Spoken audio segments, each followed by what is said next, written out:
The Isaiah Factor Uncensored starts right now.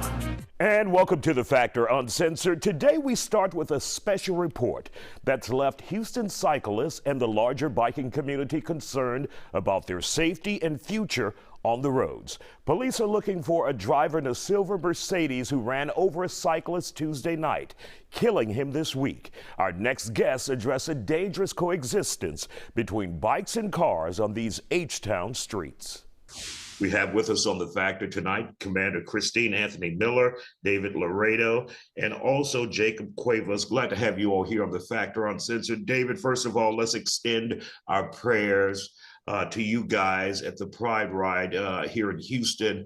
It was your organization, your group that lost that rider. Tell us what happened from what you know. Obviously, a criminal investigation is underway. They are looking for the suspect. It was a hit and run. But can you tell us what you can recall and what you're allowed to say at this point? Understood. And again, thank you, Isaiah, for giving us the opportunity to discuss this. I think cycling awareness and safety should always be paramount, especially being in an urban city. So my understanding is there was a collision between one of our riders and a vehicle. Being at the front of the line, we really don't see the commotion that occurs in the back, but I was told to pull over, and that's when we saw a car speed by. Being that we're on, a busy street, like Dallas and Montrose, we see cars all the time. I paid no mind to it. And that's when I understood the car that sped off is the car that basically collided with our rider. It is my understanding that there was 2 points of contact. There was the first strike between the rider and the vehicle. And then the second strike was the rear tire running over our rider, our friend. From what I do know, again, we did attempt to identify the vehicle. We even had a rider attempt to, track them down to the next block, and they took off. And so, of course, all of our energy was focusing on our riders. We had our riders admitting CPR, first aid. Again, big thank you to HPD and to the fire department, the EMS workers. They were on site. Everybody did the best they absolutely could. Obviously, Shane McKinney has been a rider with you guys. He was actually out there when we came out to do a special report on you guys for The Factor Uncensored. What does it mean not only to lose a rider like that, but a friend as well? I can't put into words on how devastating this is for us. We all got hit. We got hit hard, and when you lose a brother and a powerful ally, it's catastrophic. And the message that we want to 100% support the investigation, and we want to stick to the facts. And again, for those that do know something or can recall any information, I urge you to contact Crime Stoppers or HPD. We need to learn how to cohabitate on the roads with these vehicles. Montrose is a heartbeat in itself in the city of Houston. And for some folks, the bicycle is not for fun. It's their vehicle. It is their method of transportation. They have to use it to get to work. They have to pay bills. They have to take rent. This is a neighborhood. And we can't ride sidewalks everywhere. We can't. And then also too, we can only push forward the message that safety is so paramount. Wear your bike lights, wear your helmet, be predictable, and again, safety awareness is both on the cyclist's responsibility as well as the driver's responsibility. We need to learn to cohabitate if we're going to be flourishing in our city. Also here with us on The Factors, Commander Christine Anthony Miller, who is with the Houston Police Department. I'm sure, and of course, Commander, you're also a bike enthusiast. You're a rider as well, so you know both sides of the coin. So what would you tell cyclists and drivers out there in this community? Just like David said, cohabitate, share the road. Vehicles need to slow down. Everyone has responsibility to follow the rules of the road and be safe. Again, as a cyclist, like David said, we have a responsibility to ride predictably, to ride, correctly, and everything. But also there are laws that, vehicles need to give us space. No, don't just give us 3 feet, give us more. 3 feet's not a lot. Give us the respect and understand that there are people who use other forms of mobility, and these vulnerable road users absolutely have every right to share the road. And so, we need to slow down. We need to, share the road. And that's what I would say. And like David, again, this is just such a tragedy. The Houston Police Department is seeking the community's help. Obviously through the investigation, our investigators will go and see if there's any, surveillance cameras or anything like that. But we urge, community members and citizens along that route to, check their Ring cameras, check any surveillance cameras for any kind of leads, because, at this time, we just really know the vehicle description, that being, a silver Mercedes E-Series, out-of-state plates. He's, probably that suspect. That is a crime. That is a crime, and it will be investigated to the fullest, hopefully prosecuted to the fullest. But someone knows something, so please call Crime Stoppers. Our Vehicular Crimes Division investigates these crimes, and rest assured that we will continue, investigating this until the conclusion. And still to come here on The Factor Uncensored, the scary truth, what one frequent rider has to say about Houston streets and why he believes they are so deadly. And welcome back to The Factor Uncensored. The start to fixing any problem is knowledge, knowing the facts and dangers. In today's town hall, we're discussing what makes Houston roads deadly and the resources that can help resolve the issue. Jacob Cuevas is also a bike enthusiast, a rider here in Houston, and he rides with many groups, just like I do. I ride every week here in the city of Houston, and we know it from both perspectives. Jacob, what is it like out there for a rider like you? Is it ever scary at times? That's a really great question. So I've been riding for about 7 years now. I've seen the progression of the cycling culture here in Houston. And, initially, it was very scary to ride on the road. I mean, we're talking about cars flying by you going well above the speed limit.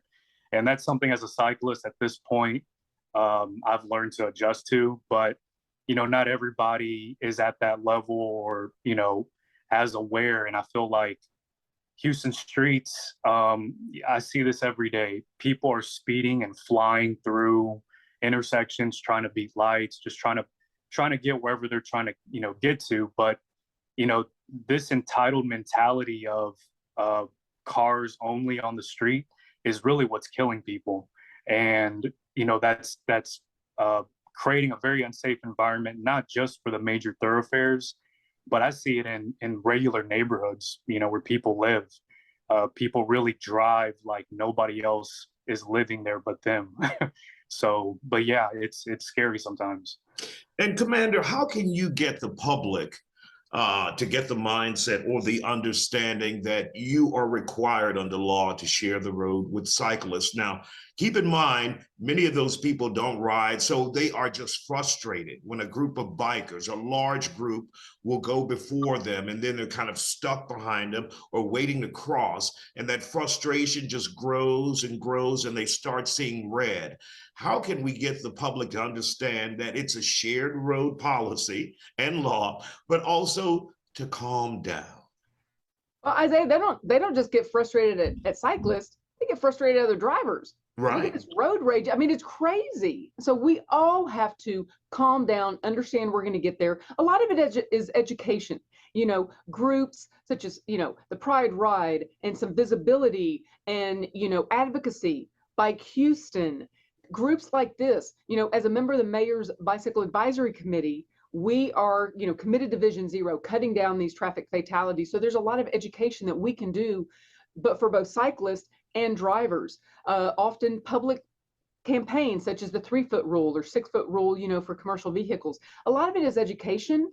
Social media is great. And maybe someone will see this. They're going to see the pain. They're going to see David's pain. They're going to see Shane's family's pain. And to see that this impacts people. Slow down, share the road, and we are all going to get to our destination if we will do it cooperatively and safely. And David, obviously, this has taken a toll on you and your group and your friends and Shane's family. You were asking the commander about getting even some counseling to deal with this. Yes, a lot of people are reaching out, hey, how can we help? Or I'm struggling. I think right now, if anybody has a job to do, is to support the police and to support the investigation. That's the best way to help us right now. If you know something, say something. Secondly, I understand this isn't, this is everybody should be heard, not just Pride Bike Ride. The city should hurt for this. It should not happen. But we are looking definitely for external resources to help us either with CPR and first aid training. We also would like to see, for those that are, not just for the family, but also for the riders that were there and on the, boots on the ground, trying to recover our friend, therapy, grief counseling, what we're feeling, it should not be normalized.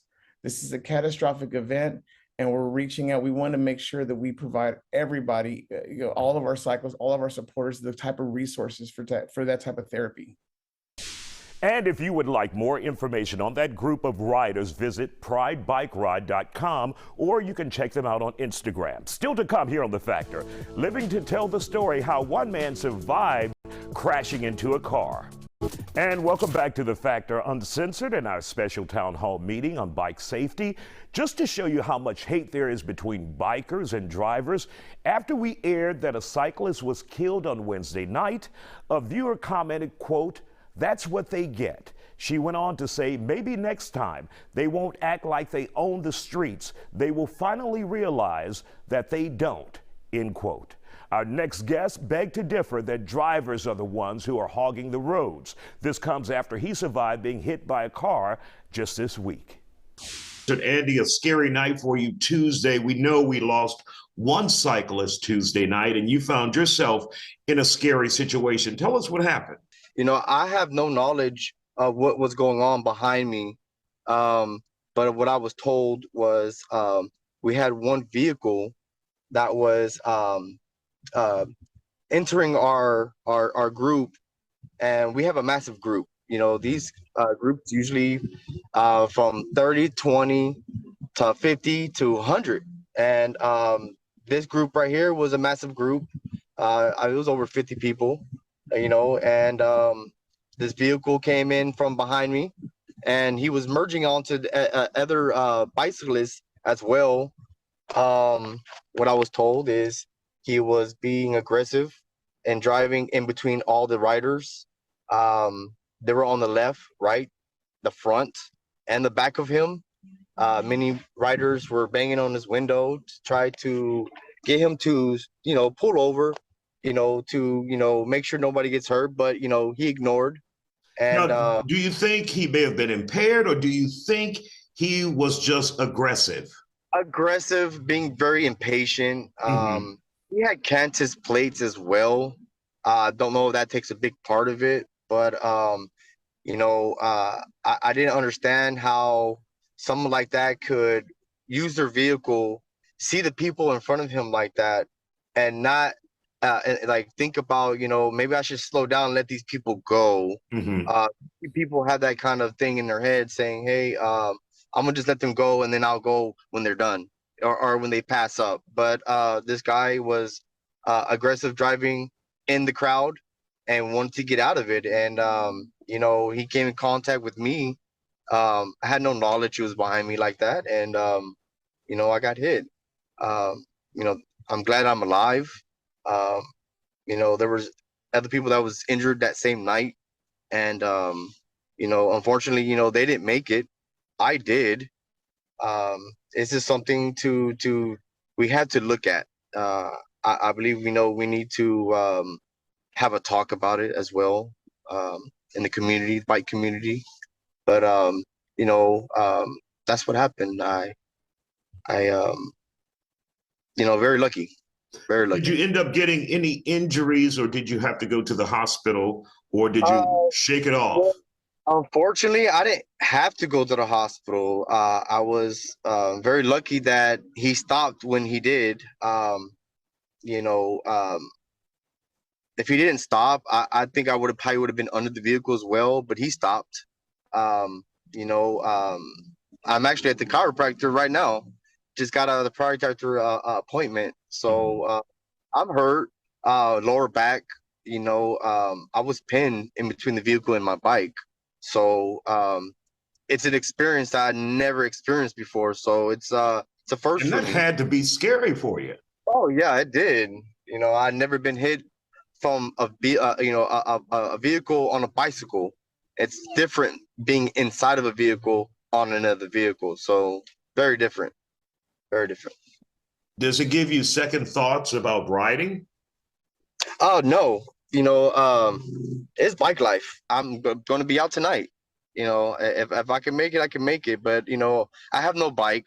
I'm just gonna go and record stuff. But you know, it's something to look at. You know, some things like this. You know, it changes a lot of things in the bike community if it doesn't be and looked at. You know, we have to you know, pay attention to things like this. There's kids involved in these rides, and they're young. You got 5-year-olds, 6, 7, 10-year-olds, young kids, and it could have easily been one of them. So luckily, it happened to me. It's unfortunate, but you know, I'm glad it happened to me instead of a child that was out there. So you know, I'm very blessed. Yeah. All right, Andy Morales, thank you for joining us here on The Factor Uncensored. And we're glad you're alive today. And we'll see you on the next ride.